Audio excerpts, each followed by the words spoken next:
आपल्या आईच्या वयाच्या महिलेवर बलात्कार करणाऱ्या 4 नराधमांना जन्मठेपेची शिक्षा सुनावण्यात आली।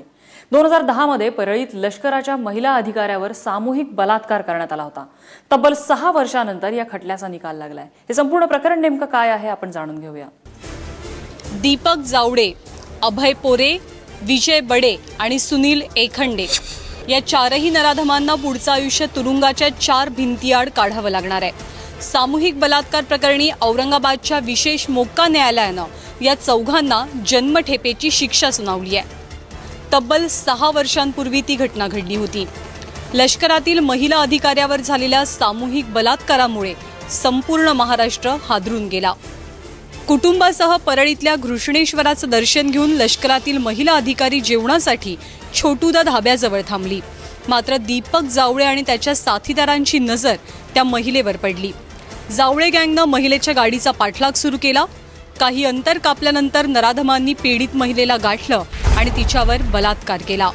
यातले जे आरोपी आहेत, गँग जी आहे जावळे गँग, ते नगरची, त्यांनी आष्टी तालुक्यामध्ये त्या महिलेला आणि त्याच्या घरच्यांना अडवून तिथं रॉबरी, त्याच्या अंगावर सर्व दागिने काढून घेऊन त्या बाकी लोकांना खाली उतरून त्या महिलेला सोबत घेतले। तिच्यावर अतिशय अनन्वित अत्याचार केला, बलात्कार केला आणि नंतर त्यांना तिथं रस्त्यावर सोडून दिलं। या प्रकारामुळे संपूर्ण राज्यभरात एकच खळबळ उडाली। पोलिसांनी वेगाने तपासाची चक्र फिरवत आरोपींच्या मुसक्या आवळल्या। विरोधकांच्या दबावानंतर तत्कालीन सरकारनं जलदगती न्यायालयात हा खटला सुरू केला। एकूण 34 साक्षीदारांनी कोर्टासमोर आपला जबाब नोंदवला आणि अखेर 6 वर्षांनी न्यायालयानं 4ही आरोपींना दोषी ठरवत जन्मठेप आणि प्रत्येकी 10 लाखांच्या दंडाची शिक्षा सुनावली आहे। ही सगळ्यात महत्त्वाची गोष्ट अशी आहे की आरोपी नंबर 2 आणि 1 या दोघांनाही मुली आहेत आणि ज्याला स्वतःला मुली आहेत तो अशा स्वरूपाचा गुन्हा करतो, ही खरोखरच समाजाने लक्षात घेण्यासारखी गोष्ट आहे। आणि म्हणूनच प्रत्येक शिक्षेला जी काही एक एक्झम्पलरी व्हॅल्यू असते, समाजापुढे जे उदाहरण शिक्षेने ठेवलं जावं, ही जी शिक्षाशास्त्राच्या जी अपेक्षा आहे, ती अपेक्षा या निकालातून पूर्ण झालेली आहे।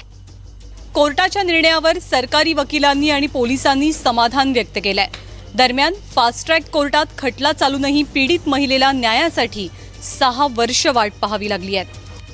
सध्या राज्यात कोपर्डी, नांदगाव आणि राहुरी सारख्या महिला अत्याचाराच्या घटना बऱ्याच गाजतायत। या प्रकरणातील पीडितांना न्यायासाठी इतकी वाट पाहावी लागणार नाही हीच अपेक्षा। औरंगाबादहून कृष्णा केंडेसह ब्युरो रिपोर्ट, ABP माझा।